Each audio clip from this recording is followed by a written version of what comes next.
to every, including land planning yesterday, you know, they have no desire at any given time that they're starting on development. So it's, once it's started, then of course that would be determined. But well, can I guess broaden what I'm saying, that? yeah. Because question for you makes it's a little harder for you, so because you're not in that position or haven't been in all the meetings. But what priority would you give those two things in your mind? Being the roads to my house are the way they are, there'd be a bunch of priority. So, again, I don't think there's a lot, I don't think we have to do development to fix the roads. I think there's other ways for us to fix the roads without borrowing the money, without doing that. You know, I think with the correct spending, we can fix the roads. But And the Lakeside Park, is that a priority? I'm just uneducated on where it would be and what, you know, what the city's availability of that space is. So, I mean, to me, it would be nice as long as we could keep, you know, I mean, beside me and Mark, I mean, every weekend there's 50 cars that think that there's lakeside, you know, lake entrance right there. So, besides that, if we could maintain keeping everyone out, send them over to Little Elm. Okay. Thank you. Mayor Vargas? Okay, with respect to the park, again, this is pretty simple. We have a parks master plan, okay, where it says where the parks have to go in Lakewood Village. I know about it because I wrote it, okay? It's a parks master plan. It has trails, it has the park location. So the park location is down on the back cove of Cary because there's a lot of floodplain back there. So the developer knows, might as well get credit for a park because you can't build a house in the floodplain. So the parks master plan shows that. It also puts in where the trails are going to go. It has identified a few other parks. It also has a mandatory requirement. You have to set aside so much green space for every house you put in.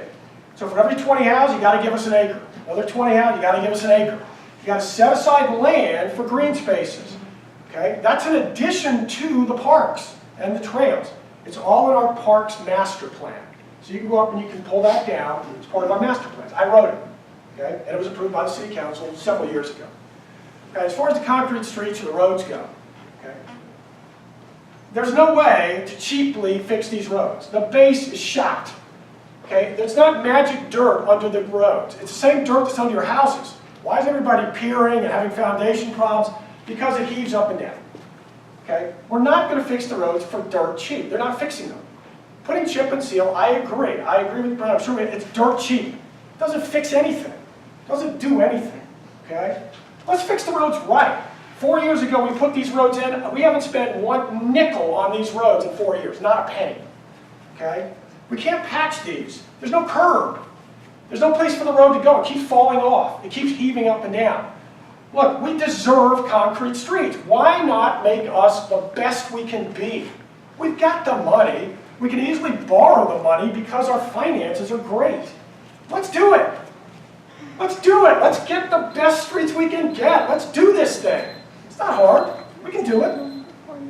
Makes me sick. Thank you, sir. All right.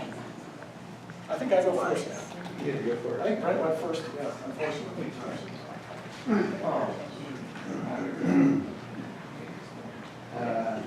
Kind of hard to shuffle all these cards and remember who goes first. So. I agree. I agree. These questions have to do with building inspections, so let me see if I can. This one has to do with the quality of the building inspectors, and I believe also being consistent. And this one has to do with asking, I guess both of you, your position on the enforcement of building regulations. There's been in the past some problems with building regulations, and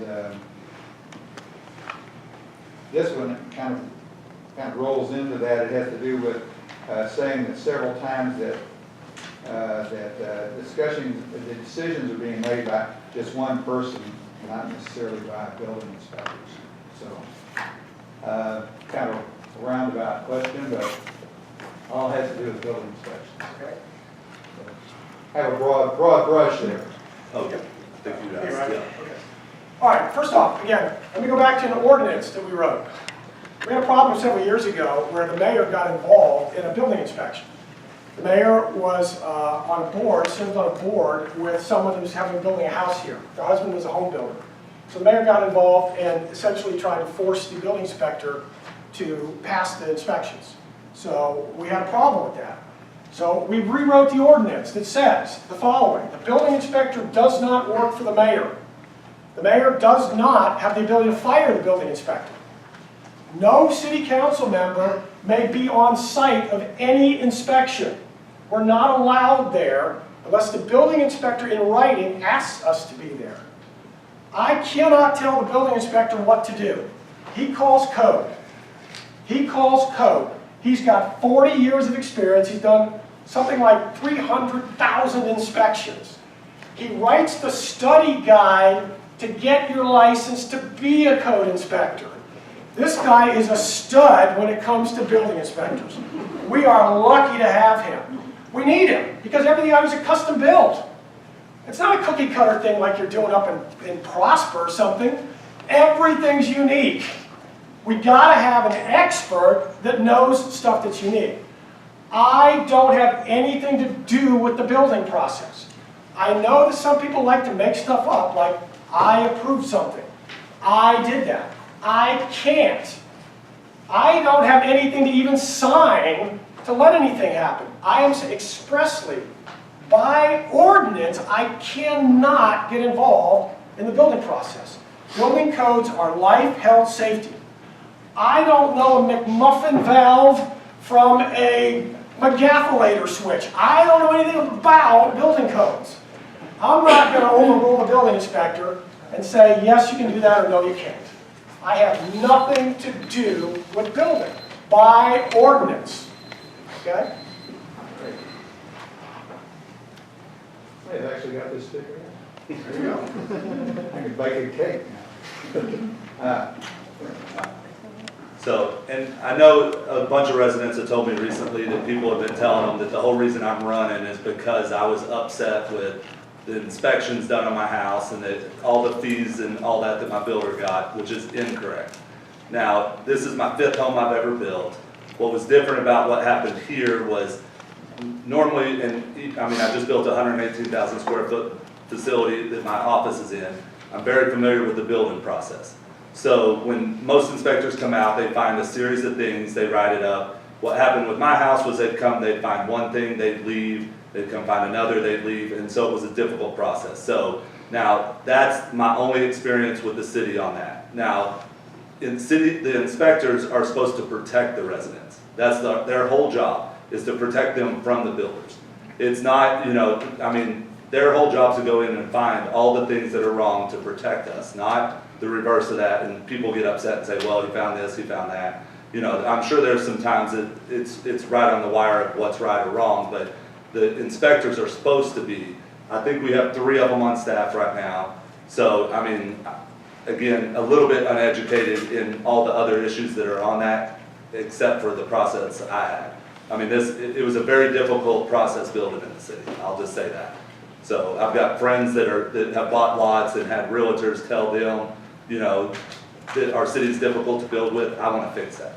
I want to make sure, I mean, that affects our property values. If realtors are telling people not to build in here, we need to do something about it. So, I mean, so that's my only experience with it. Thank you, sir.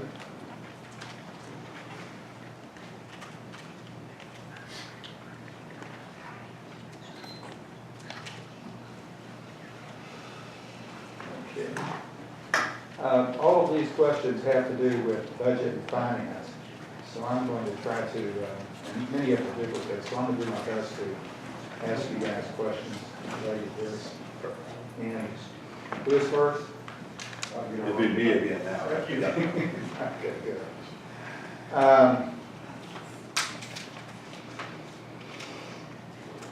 Maybe the first question would be, I can break it up a little bit here. What would be your position on having a budget and finance committee for the city composed of citizens to make recommendations to the city council? Tell me to go.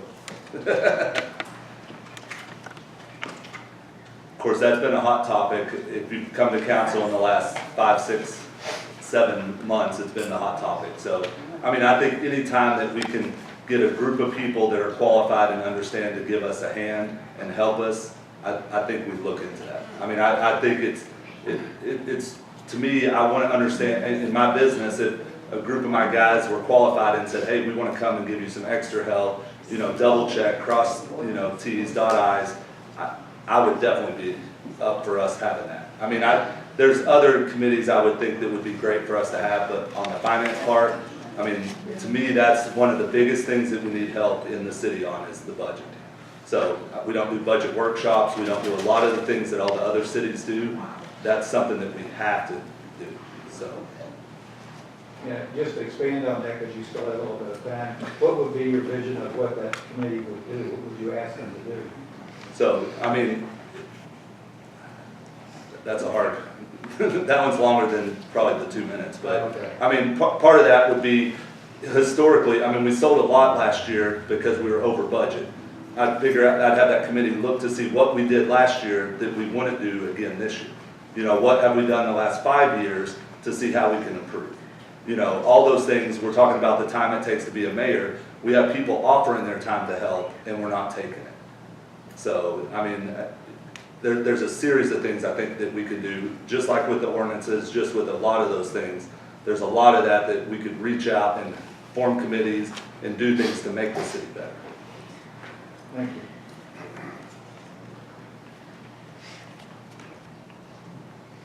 Mayor Voorhees. Okay, I agree. Let's have a finance audit committee. I think the key word is qualified. I checked 100 cities in the Metroplex. There's only one that has any kind of citizen audit committee. The reason why is because they don't understand municipal finance. Now, here's an example, like what the candidate said here. We sold a lot because we were over budget. Well, that's wrong. It's absolutely wrong. That's not what happened. If you look at our budget, if you know how to read financial statements and you look, we ran a balanced budget. We actually had about a $10,000 surplus in the operations last year. About a $10,000 surplus. We sold a lot. We got $108,000 for it. That was a good deal. We bought it for much less than that. Okay? That didn't go in the budget. That's off the budget. We don't do that as part of operations. It doesn't go there. It goes in a separate bucket. We also got hail damage, a check for that. That doesn't go in operations. So if you actually were to look, if you looked last year, so there's people running around saying, we sold this lot to make up because we were way over budget. Well, if that was true, then we'd be even.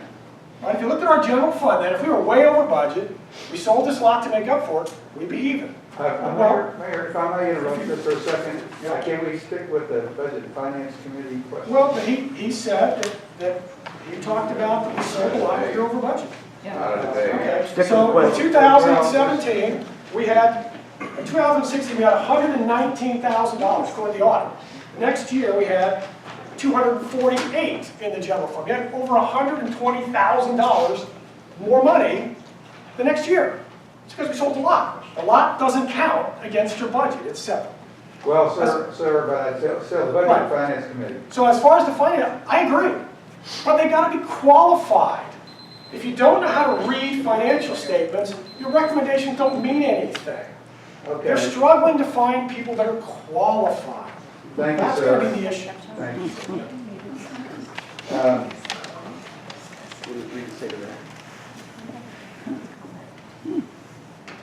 Both of you gentlemen have had the opportunity to deal with finance. You're in your own business. You're working with boards. I think you mentioned it once before. So how would you use, and I guess they're kind of run together a little bit, but how would you use that expertise to benefit our town? Your experience in budgeting and working with finances in your personal business. Okay, well, I'm not sure. Let me give it a shot. All right. If you go back to 2007 when I was elected, this town had $2,317 in the bank. We had $150,000 in a utility loan. The city secretary had been embezzling money for 7 years. She was facing 10 years in jail, okay? And we had crack for streets.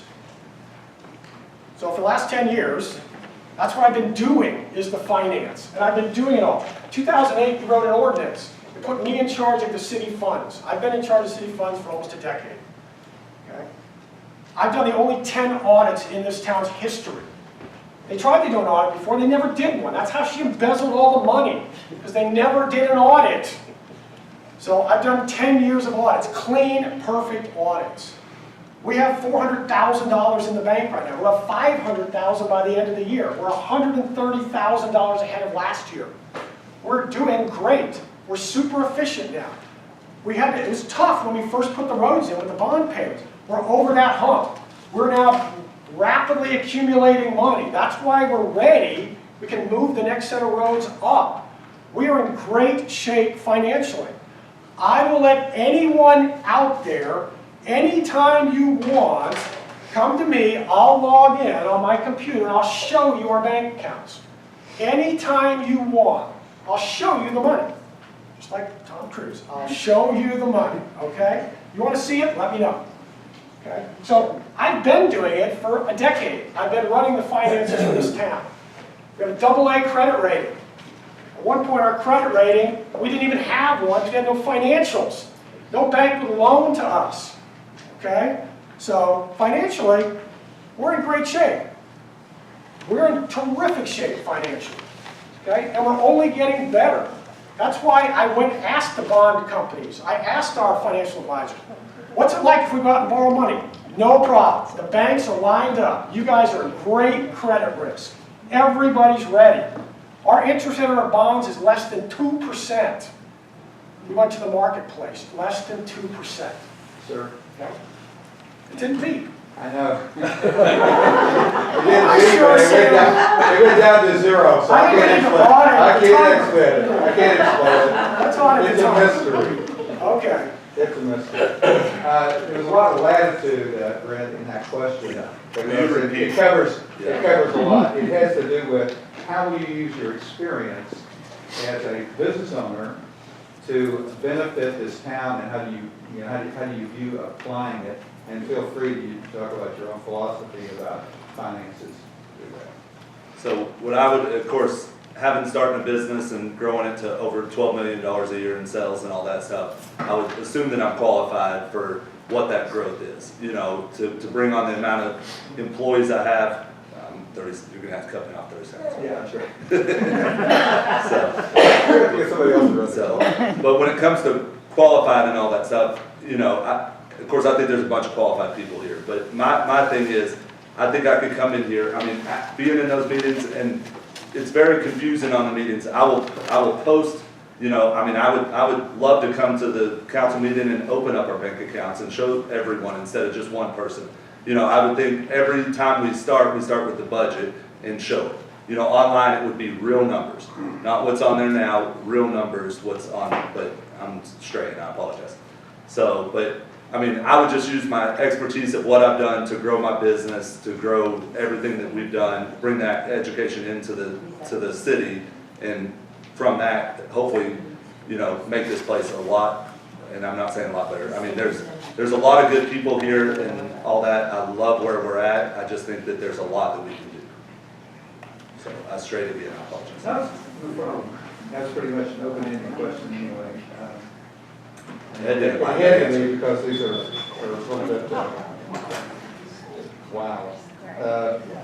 This one, and this part of it is asked in a couple of different ways, so maybe the easiest way, I know we talked about an audit committee, but it has to do with the audit at the end of last year, and there's one question here that has to do with, we have money at the end of last year, and the other question has to do with, why didn't we have any money? So there may be some dispute about the audit and the end of the year audit. You of course talked about that a while ago, but maybe you could reiterate that, and maybe we could understand the audit process. Do you want to start? How's it go? If I answered the last time, You go. You get to go, you get to go first, and then, is it whoever does the last question You get the starts? first and next That's one. right. So. and I hit the button, so there you go. So, of course, I attended that council meeting with the auditor and all that, and if you see the mayor's letter, it talks about the audit. So, again, confused on why we're selling assets if we're in a good financial state.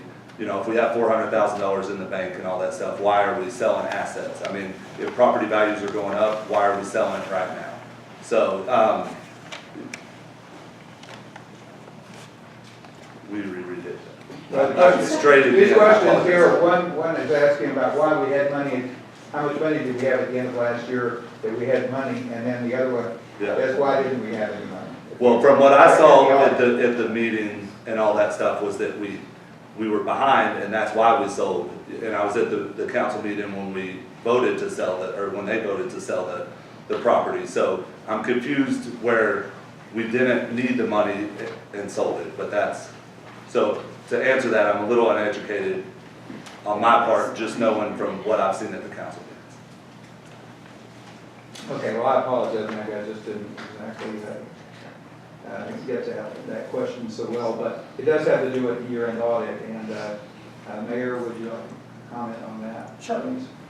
Okay, obviously, in the audit report, I write the city side of the audit report. It has to be the city that has to write the audit. Then the auditor comes in and reform, makes the audit report official, does all the actual auditing. And it was a clean audit, everything was perfect. Like I said, you know, just to reiterate, if you actually look at the audit report, at the end of 2016, the year before, in our general fund, the city fund, we had $119,119. In the audit as of last year, we had $248 in cash in the bank at the LS, so we had a lot of cash. Now, as far as selling the lot goes, I think, again, this is important that you understand. We bought that lot to put the road through, so the road will go into Stowe Lane. That's why we bought that. It was a great decision because they didn't have a place to tie in, so we had to buy that lot. So we owned that lot to put the road through. Well, originally, the way the developer had it, the way land plan had it drawn, was that road was going to go through the middle. Go to the middle lot. Well, I started thinking, that lot's 1.3 acres. If I can figure out a way to move the road, instead of going down the middle, I can move it over to the side and use the utility easements there, we can get an acre left over that we don't need it. We could sell that instead of planting a road right down the middle, and now we got to mow an acre on both sides of nothingness because now we have a road that we own, this land. So I worked the map, got the engineers, we started reworking how the road would go, and sure enough, 1.02 acres were left after I repositioned the road along the edge. So we sold it. We bought it for 87, we sold it for 115 after we took the road out of it. I think that's pretty damn good. So I was pretty proud we were able to pull that one off. I think that was a great thing to do. Okay? So now somebody has it. Somebody bought it and they're going to put a house on it. I think it's much better than us owning it and mowing it. But that's why we sold the lot. Thank you.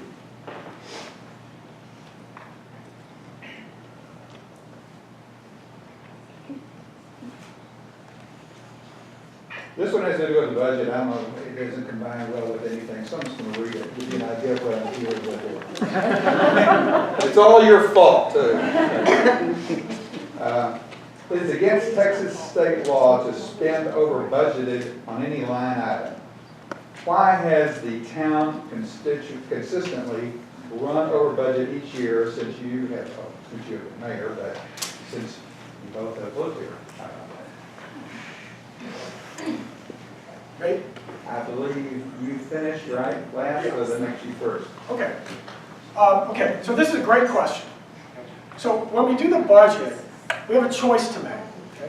So, and it's hard for me because I only have 2 minutes. Okay? But when I do the budget, the auditor takes our budget and he breaks it down into about 8 lines. It says payroll. It says administrative. Okay? That's what the actual audit does. The auditor doesn't care how much we spend on paper versus how much we spend on stamps. It all gets folded into running the office. It's administrative cost. I break down to over 150 lines. Okay? Why do I break it down to 150 different lines? Because I'm trying to manage the city. Not for the financial, because he's going to collapse them all. And we're under budget when you collapse stuff. I'm tracking postage, not because I really want to budget $300.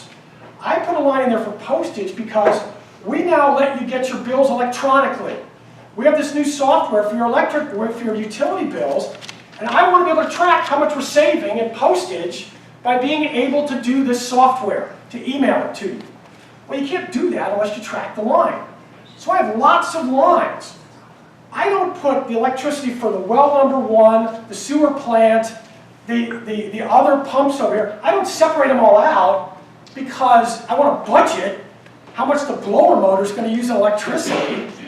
I have to just put numbers in there. We're going to get one bill from COSER.